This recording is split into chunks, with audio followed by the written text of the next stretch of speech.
candidato para gobernador de Nueva Jersey, Diane Sare, que va a hablar de la pelea para la Glass-Steagall en Estados Unidos.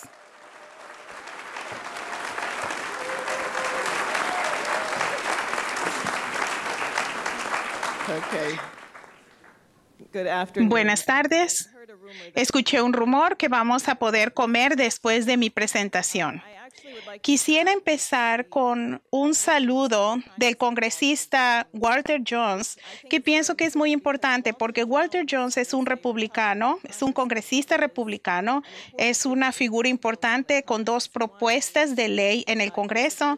Una fue el primer republicano copatrocinador de la ley de Marcy Kaptur para reinstalar la ley Glass-Steagall y también presentó la propuesta de ley 3 que dice que un presidente que va a una guerra sin consentimiento del Congreso ha cometido un crimen enjuiciable.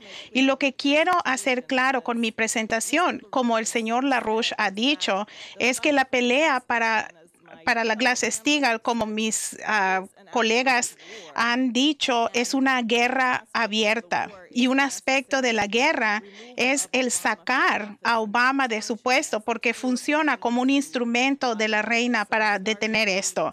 Así que empezaremos con el saludo del congresista Jones.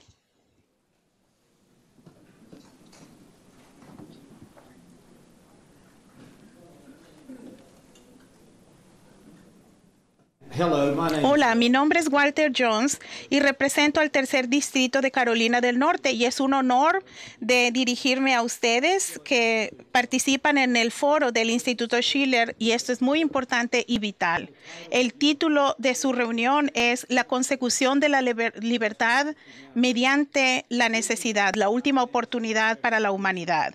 La razón que me han pedido hablarles es que soy un republicano en la Cámara de Representantes que se ha unido a la demócrata Marcy Kaptur para reinstalar la ley Glass-Steagall. Mi humilde opinión, esta es una de las legislaciones más importantes en la Cámara de Representantes y pronto lo será en el Senado si es que vamos a mantener cordura en los mercados financieros. No hay una manera de que este mundo exista si no volvemos la cordura a los mercados financieros. Lo veo aquí en Estados Unidos. Hay mucha actividad en Washington, D.C. de estos grandes bancos que no quieren que se reinstale la Glass-Steagall y tratan de influenciar a otros miembros del Congreso que les dicen no apoyen la ley de Marcy Kaptur y Walter Jones. Y quiero decir al movimiento de LaRouche que están haciendo un trabajo magnífico ayudándonos. Tenemos ya 53 miembros en el Congreso y estamos trabajando y van a haber más que se van a unir, pero realmente la clave en Estados Unidos es que están yendo a las legislaturas estatales, a las senadores estatales pidiéndoles que aprueben resoluciones. Lo han hecho aquí en mi propio estado de Carolina del Norte, donde han presentado esta propuesta y creo que será aprobada. Pero quiero que ustedes entiendan que nuestras instituciones financieras no sobrevivirán a menos que volvamos a la Glass-Steagall. Así que vamos a trabajar muy duro aquí en el Congreso, tratando de ir con los otros colegas congresistas para que se nos unan para fortalecer nuestros mercados financieros y no hacer a nuestros mercados financieros prostitutas. Hay también otro asunto que quiero hablar. El 11 de septiembre fue una de las peores tragedias que Estados Unidos ha vivido. Fue triste, una tragedia. Más de 3,000 estadounidenses murieron. Los aviones de los terroristas tumbaron edificios gigantescos, trataron de destruir la Casa Blanca y terminaron atacando al Pentágono. Y digo honestamente que soy firme creyente en la fe, un firme creyente en la verdad. Y ninguna nación, su nación o mi nación, va a sobrevivir a menos que nosotros demandemos la verdad.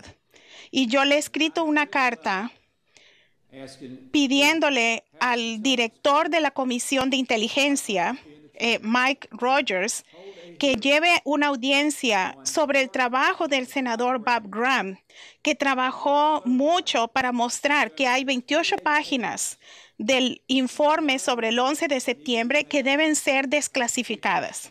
para que el público estadounidense y ciertamente las familias de víctimas del 11 de septiembre vean qué sucedió. Así que antes de terminar, quiero leerles un párrafo de la carta que le escribí al director y al miembro de mayor jerarquía. A la luz de estas audiencias, los conmino en su calidad de presidente y miembro de mayor jerarquía a que recomienden la desclasificación de las 28 páginas del informe de la investigación conjunta del Congreso, donde se describe el papel del gobierno de Arabia Saudita en el ataque terrorista del 11 de septiembre. Como saben, el ex senador Bob Graham ha llevado una investigación exhaustiva sobre este asunto y ha sido reconocido nacionalmente y se le ha entrevistado por su creencia en que se deben desclasificar estas 28 páginas. Las familias de las víctimas del 11 de septiembre tienen derecho a esta información, como también el pueblo estadounidense. Dado que su comisión tiene jurisdicción sobre este asunto, yo le pido a usted, miembro de la jerarquía, que revisen por favor la correspondencia que se adjunta del señor Mike Lowe, quien perdió a su hija en el vuelo 11 de American Airlines. Como lo afirma el señor Lowe, nuestra esperanza es que con el tiempo la historia conocerá la verdad sobre los acontecimientos del 11 de septiembre.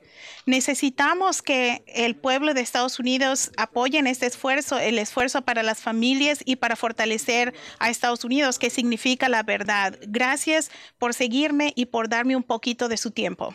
Adiós.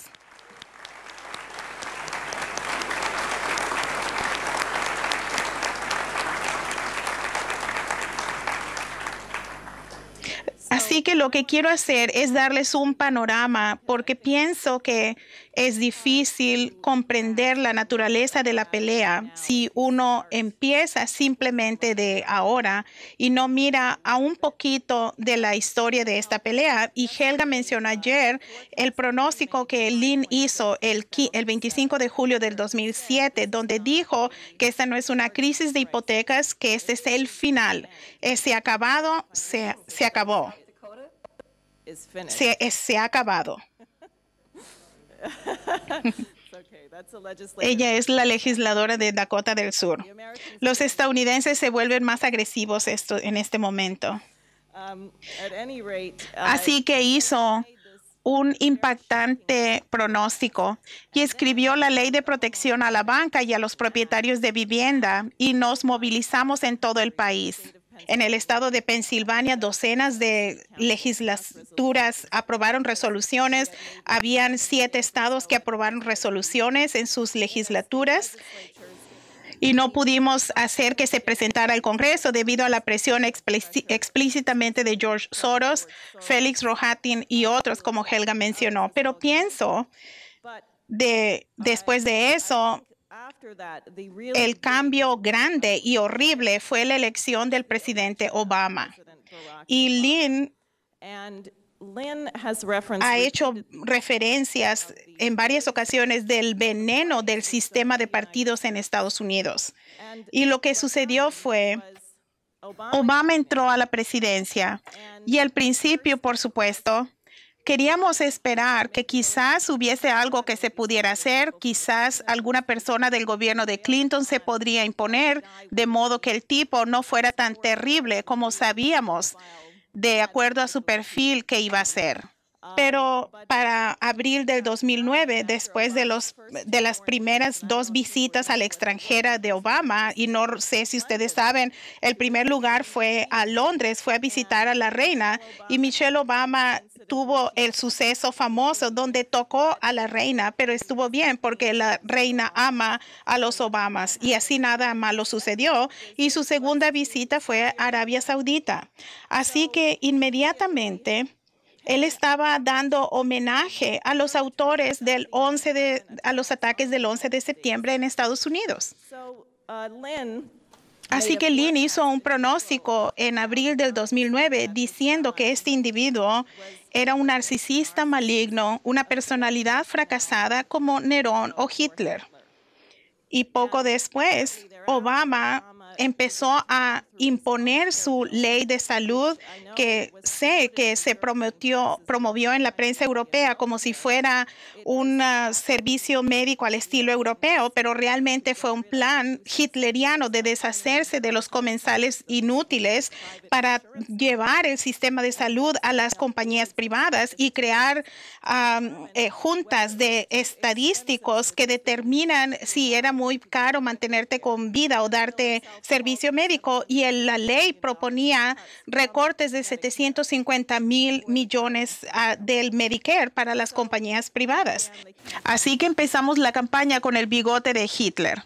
Y lo que pasó en este momento es que toda esa gente que trabajaron con nosotros en la ley de protección a la banca y propietarios de vivienda para mantener lealtad al partido desaparecieron. Se escondieron debajo de sus camas, de sus escritorios, nos cerraron las puertas, nos dijeron no nos vuelvan a llamar, no nos vamos a reunir, no puedo creer lo que dicen, están exagerando, están exagerando.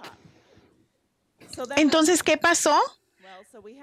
Bueno, tuvimos esta ley de salud genocida y Obama hizo la misión humanitaria. Recuerden cuál fue la misión humanitaria, donde se bombardeó a Libia por 250 días sin jamás ir al Congreso por el consentimiento, pero era humanitaria y no era una guerra.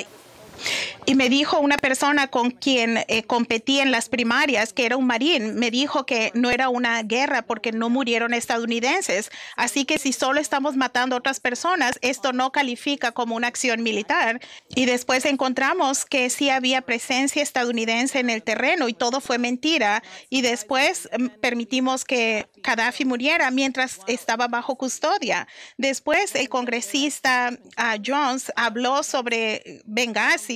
Tuvimos el caso peculiar de que el embajador estadounidense pidió seguridad en varias ocasiones.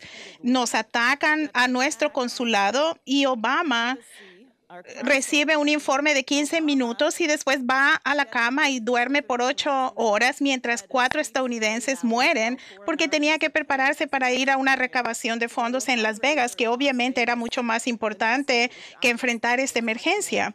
Ahora, mientras Obama tenía todas estas cosas maravillosas, mientras todos estos eventos sucedieron, alguna de la gente que había huido porque le pusimos el bigote a Obama empezaron a salir debajo de las piedras y de sus escritorios y empezaron a entender que tal vez el señor LaRouche no había sido exagerado cuando comentó de la naturaleza perversa de este presidente, de este títere de la reina que quiere despoblar al planeta. Mientras todo esto sucedía, ¿qué más estaba sucediendo? Fue la emisión cuantitativa número 1, número 2, número 3, número 4. Y no estoy segura en qué número estamos ahora. Y mientras Obama, cuando él entró bajo W. Bush y Paulson, al principio del rescate, habían los 700,000 millones de rescate. Al final del primer gobierno de Obama, la cantidad de dinero era alrededor de 29 billones de dólares. Así que había una pelea para implementar la Glass-Steagall. En el 2010 había un intento bipartidista de Maria Cantwell, un demócrata, John McCain, un republicano, para agregar una enmienda a la ley de Dodd y Frank, que yo encuentro cómico porque básicamente hubiera anulado toda la basura de la ley de Dodd y de Frank. Y tendríamos los votos para aprobarlo, pero Obama, Barney Frank y otros llevaron una guerra para detenerlo. Después hubo una propuesta en el Congreso que presentó la congresista Marcy Kaptur y Walter Jones, y en un periodo de 2 años habían 84 patrocinadores. Ahora, lo que sucede es un cambio revolucionario en Estados Unidos.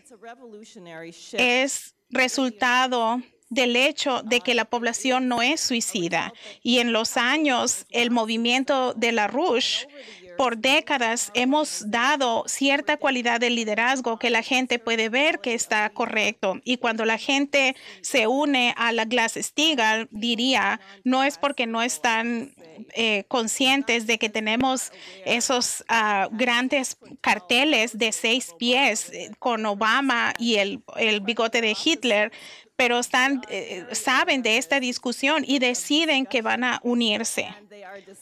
Lo que sucedió que está forzando a la gente es que la gente escuchó sobre el secuestro de fondos. Recordarán que Standard & Poor's y Moody's decidieron devaluar la deuda estadounidense. Tuvimos que recortar 4.1 a 4.2 billones del presupuesto y esta es la política de Obama. Y en la última semana esto ha recortado 750,000 trabajos. Medicare ya no es aceptado por muchos doctores, los pacientes de Medicare, porque Medicare no le paga a los doctores y a los hospitales. Así que muchos ancianos con varias enfermedades no se les da tratamiento.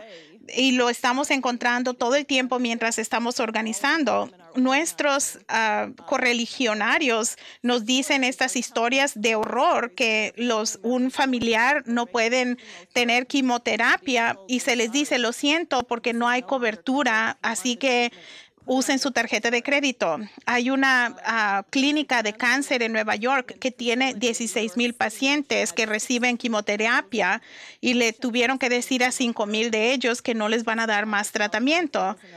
Y también están empezando una nueva política o una vieja política de prisiones de endeudados y las agencias vienen a cobrarle a la gente y si no pueden pagar, se les manda a la cárcel. Lo que ha sucedido es que esta crisis y el hecho de que hemos estado presente con las soluciones por décadas ha creado un impulso que ahora es una pelea. El congresista Jones dice hay 53 copatrocinadores de la ley Glass-Steagall en el Congreso y tenemos una gran pelea para que se presente en el Senado y vamos a presentarla en 15 estados. Walter Jones dijo Carolina del Norte es la última de los 15 estados y en los 2 estados que ha sido aprobada son los estados de Maine y que estoy complacida porque es el estado del cual vengo. Así que la gente es inteligente. Hay muy poquita gente ahí, de todos, relativamente. Y en el estado de Maine, esto es muy interesante porque se presentó en el Congreso y en el Senado unánimemente y el legislador que lo promueve sabe que necesitamos que el Senado haga esto. Así que escribió un boletín de prensa sobre esto dirigida al senador independiente de Maine, Angus King, que habló de la explosión financiera y dijo que había que volver a la Glass-Steagall hasta que fue elegido al Senado y ha estado silencioso. Así que el legislador estatal de Maine está usando el hecho de que aprobaron esto para deliberadamente organizarlo. El otro estado donde pasó es en Dakota del Sur y de ahí es el siguiente legislador que vamos a escuchar. Deben saber que fue aprobado en el Congreso con un voto de 67-2 y ni siquiera tenemos una oficina en ese estado, al igual que ni tampoco en Maine, y fue hecho por un grupo de activistas que son principalmente granjeros. Y esto es lo que dice Patty Miller.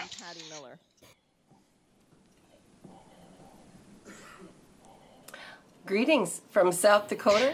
Saludos de Dakota del Sur y de Minnesota. Mi nombre es Patty Miller y estoy muy feliz y honrada de tener la oportunidad de conectarme con ustedes, que es asombrosa la tecnología cuando se usa por el propósito correcto. Hice varias notas aquí y voy a leer de ellas, pero vienen de mi corazón, las hice yo misma y estoy hablándoles directamente. Así que si parezco un poco entrecortada, perdónenme, por favor. Esa es una muy importante convención que ustedes tienen y quisiera estar con ustedes. Estoy muy orgullosa de todos ustedes que están trabajando con este movimiento tan increíble. Estamos pasando la antorcha de esperanza, de tener un sentido de cordura financiera y ponemos a Dios en el timón. Y perdonamos a los que destruyen a nuestras libertades dadas por Dios. No podemos fallar, pero la gran victoria usualmente viene en forma de pequeñas peleas hasta que un día ahí está. Hemos ganado una pelea en Dakota del Sur y oramos que la próxima sea en Minnesota. Tim y Nina y Jeannie y Tim Begalka y muchos otros que he conocido y muchos otros que no he conocido son los héroes aquí. Yo simplemente estaba en el lugar correcto, en el tiempo correcto, para ayudar a llevar las victorias de Dios para su gente. Ustedes están en el lugar correcto, en el momento correcto para hacer lo mismo. Hay otros en este mundo que ustedes influenciarán. Mantengan la pelea y tengan la fe. Nunca duden, nunca titubeen. En Isaías 55:11, él dice la victoria a través de estas palabras, hablando las palabras cada día. Hablen lo que quieren, no lo que vemos, pero lo que queremos, lo que buscamos.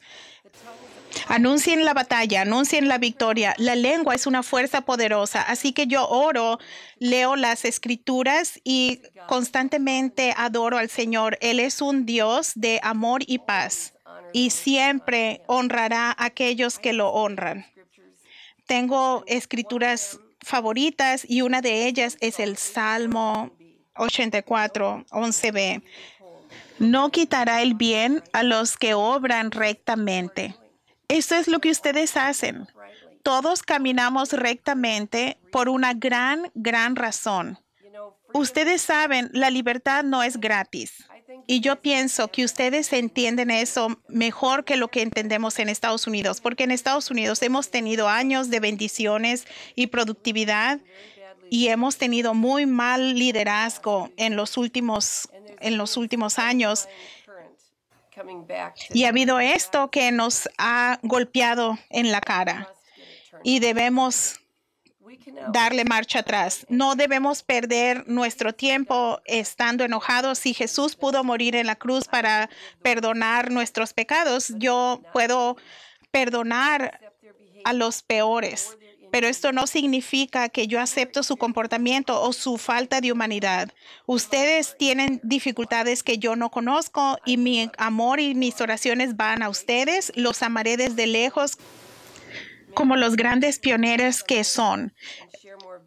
Que nos reunamos algún día y compartamos más victorias. Yo voy a mirar y orar por todos ustedes. Dios los bendiga en su camino. Gracias por invitarme. Adiós.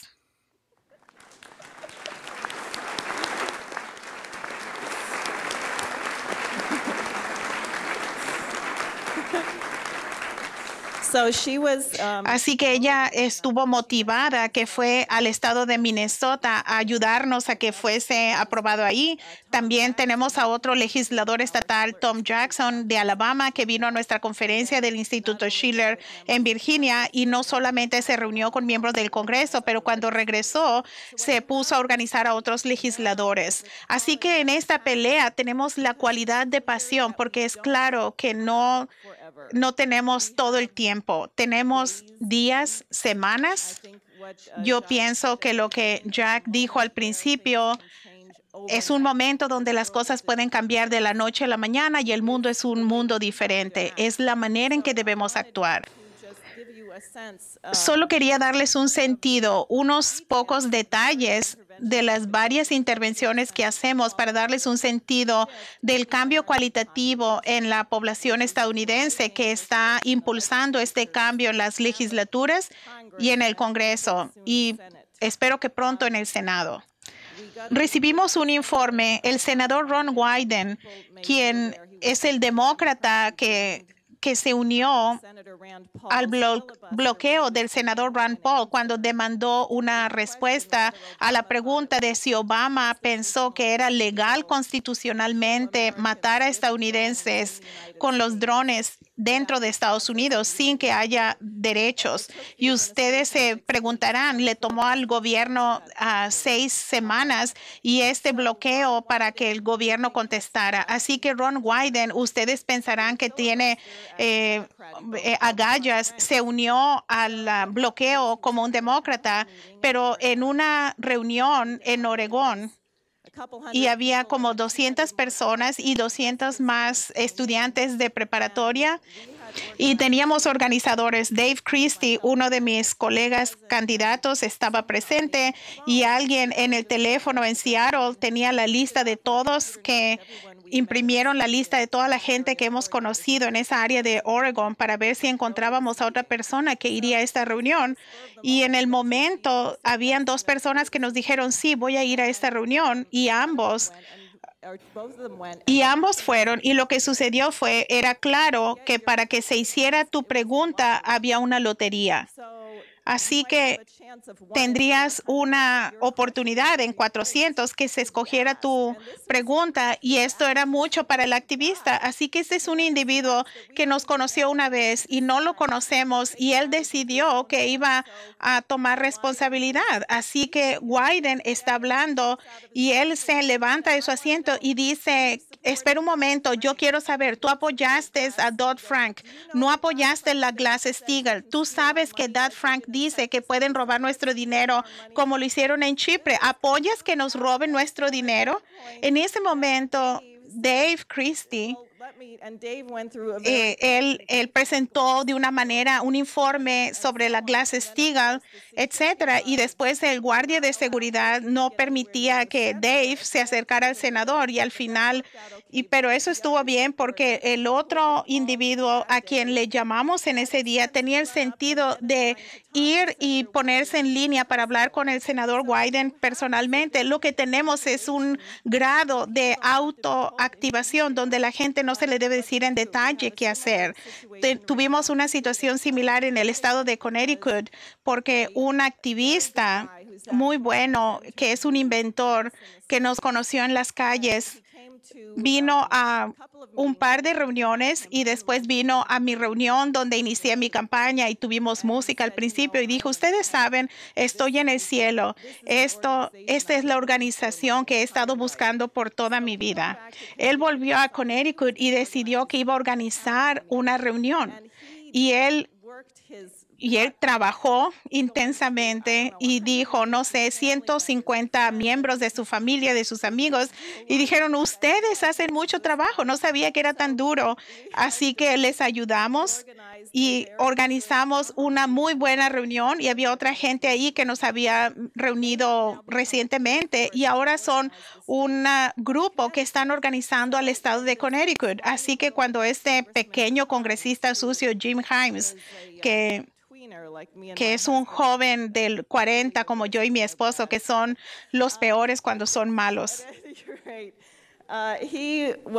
Él hablaba y estaba diciendo por qué no necesitábamos la Glass-Steagall, y 8 de estas personas y mi esposo y otras personas estaban en esta reunión, y empezamos a decirle de lo que era Dodd-Frank y Glass-Steagall, y él dijo, bueno, estamos haciendo algo sobre aquellos bancos que son demasiado grandes para caer y vamos a desbaratar estos bancos. Y Chris le dijo, no se trata de el tamaño sino de función, y toda la audiencia aplaudió. Entonces el periódico local hizo cobertura de la reunión con este tonto pequeño congresista, que fue sobre Glass-Steagall. La cobertura de la prensa fue de que toda la reunión fue sobre la Glass-Steagall, así que no le fue muy bien a él. Y después de que surgió la crisis en Chipre, teníamos una llamada conferencia de activistas cada jueves en la noche en todo el continente. Y esto es porque hay tantas áreas donde no tenemos oficinas, pero tenemos gente que quiere ser activa. Esta llamada está creciendo y eran más de 200 personas. Tuvimos que tener un nuevo sistema de conferencia para tener por lo menos a 1,000 personas. Así que después de que sucedió la crisis de Chipre, decidimos tener una conferencia de emergencia. Y los correos electrónicos salieron a todas estas personas, y lo que sucedió es que 500 personas trataron de estar en esta llamada conferencia y tuvimos que sacarlos porque el sistema tiene este ruido que hacía cada vez que una persona se conectaba. Así que cuando Paul Gallagher trató de dar un informe, oíamos todo este ruidajo y tuvimos que detenerla cuando había 340 personas. Pero pueden ver el potencial para un activismo total. Y con respecto al cambio de Obama, una congresista afroamericana, Karen Bass, en California, que tenía una reunión, y lo que sucedió es que trató de levantarse y denunciar al grupo Tea Party y otras cosas, pero cuando surgió la pregunta de Glass-Steagall y el secuestro de fondos, ella fue obligada a decir, mira, esa es la política de Obama, esa es la política de Obama. Así que estamos viendo un cambio de esta gente. Estamos encontrando un cambio en las calles cuando organizamos en las calles de Manhattan, en Wall Street, que es típicamente un lugar difícil, aunque podemos recabar dinero. Lo que sucedió la semana pasada es que hubo un ingreso récord, recabaron $700 en Wall Street y dijeron que era extremo, que la gente mala era muy mala y eran muy pesados. Y los organizadores se revitalizaron gritándoles y la gente buena era muy buena y que querían pelear. Así que tenemos cosas organizamos en el centro de Manhattan y una persona que trabajaba con el banco Citibank salió del banco con una copia de un informe interno del Citibank que todavía estaba caliente de la copia porque quería que nosotros tuviéramos la información secreta sobre la política del Citibank para esta crisis. Esto es una dinámica diferente y también recibí un informe anoche de la Convención Demócrata. Tenemos organizadores en la Convención Demócrata de California y el señor LaRouche enfatizó que los partidos se han desintegrado, se han destruido tanto con esta reelección estúpida de Obama que no tienen el número de personas para sacarnos. Así que en esta convención demócrata había una reunión con Nancy Pelosi y toda la discusión que Pelosi quería tener era sobre el asunto del matrimonio de los homosexuales.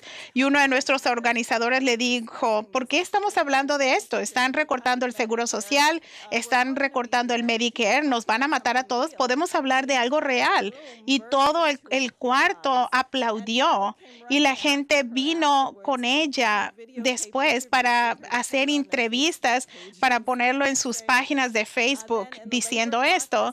Y en la Comisión del Trabajo, Michael Steger, miembro de nuestro movimiento, lo invitaron a hablar sobre la Glass-Steagall. Después nos dieron un informe que en la reunión de ciudadanos de la tercera edad, alguien que no estaba con nosotros, pero un anciano, dijo, ¿cómo que no estamos aquí para hablar del juicio político de Obama? Él está recortando el seguro social, nos va a matar. Así que